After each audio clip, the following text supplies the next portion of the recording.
Hi. The table layout on the folders page allows you to spot metadata information of your objects very quickly. But for this process to work effectively, the table must hold the information you need. So, how do you adjust the columns to your requirements? Go to the navigation pane, look up a context, for example a product, and open the folders page. Click the drop-down menu containing all the views, scroll down and select Customize.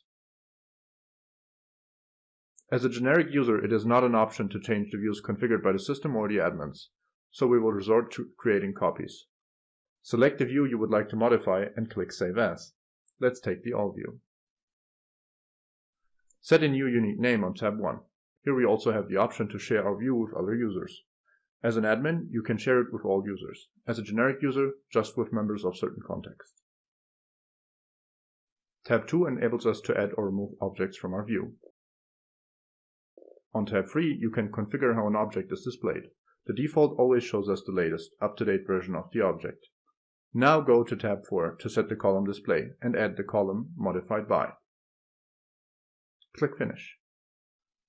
Reload the page and select the new view. Click on the column header to sort table entries by username. Headers can be rearranged by dragging them with the mouse. That's it.